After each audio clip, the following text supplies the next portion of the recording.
धीरज sir, आज ये बताइए कि आपने ऐसा क्या रीजन था जो आपने वकालत ही चूज की?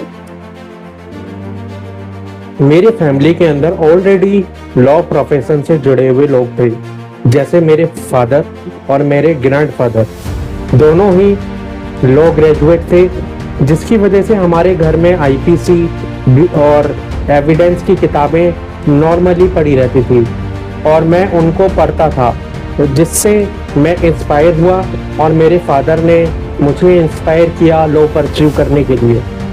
सर, आप फर्स्ट जनरेशन लॉयर है ना? यस। तो फर्स्ट जनरेशन लॉयर में ऐसी क्या क्या प्रॉब्लम फेस करनी पड़ती है वकालत में? बहुत सारी प्रॉब्लम्स हैं।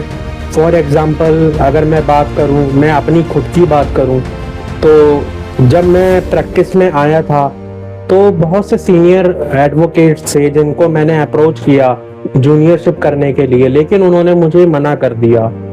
इसके साथ साथ स्टाइपेंड की बहुत बड़ी समस्या रही, क्योंकि कोई अर्निंग सोर्स एज सच नहीं होता है जूनियर एडवोकेट के लिए, और कोई मेरे पास एक्सपीरियंस भी नहीं था।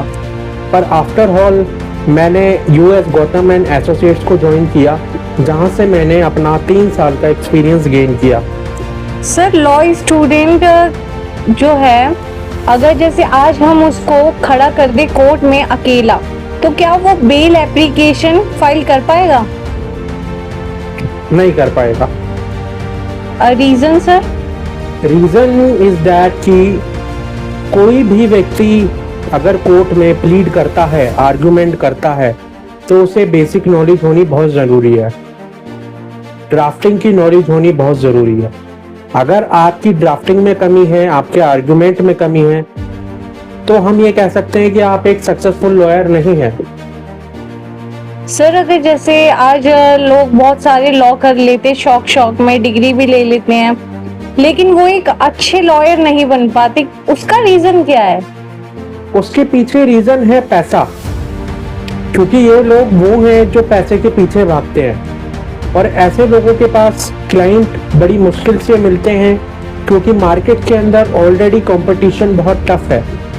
तो लोग लॉ तो परस्यू कर लेते हैं और ग्रेजुएट भी हो जाते हैं, पर आगे चल के क्लाइंट मिलना बहुत मुश्किल हो जाता है, जिसकी वजह से इन्हें सरवाइव करना भारी पड़ता है। सर, फर्स्ट केस कैसे मिलता है? मतलब जैसे अब मान लीजिए किसी ने लॉ कंप्लीट तो कर ली, लेकिन फर्स्ट केस के लिए उसको महीनों तक भटकना पड़ता है, तो मतलब अगर जैसे आप लॉ कर रहे हो फर्स्ट जनरेशन लॉयर, तो मतलब ऐसा क्या करें कि जिससे उनके केस, क्लाइंट डीलिंग वगैरह सब कुछ आ जाए?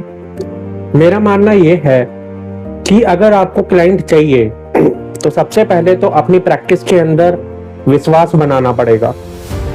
जो आपको आपके सीनियर टास्क दे रहे हैं, उन्हें प्रोफेशनली एथिक्स के साथ फुलफिल करना पड़ेगा, जिसके साथ साथ आपका क्लाइंट का भरोसा आपके ऊपर बिल्ड होगा और आपको फ्रेश क्लाइंट मिलने स्टार्ट होंगे।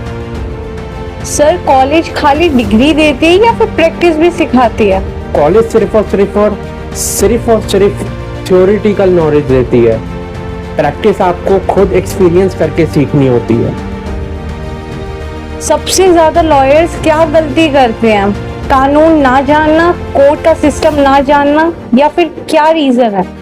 मेरा मानना है कि सबसे ज्यादा जो लॉयर हैं वो सबसे बड़ी गलती ये करते हैं कि बिना नॉलेज के ही प्रोसीड करते हैं।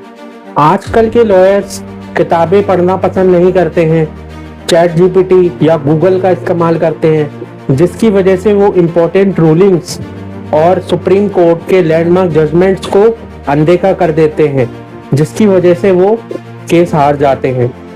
सर, अब मान लीजिए जैसे मैं लॉ स्टूडेंट हूँ, अब मेरी लॉ कंप्लीट हो गई है, मेरा बार काउंसिल का सर्टिफिकेट आ गया है, कल से मैं लॉयर हूँ, तो मुझे वकालत एकदम से कैसे शुरू करूँ?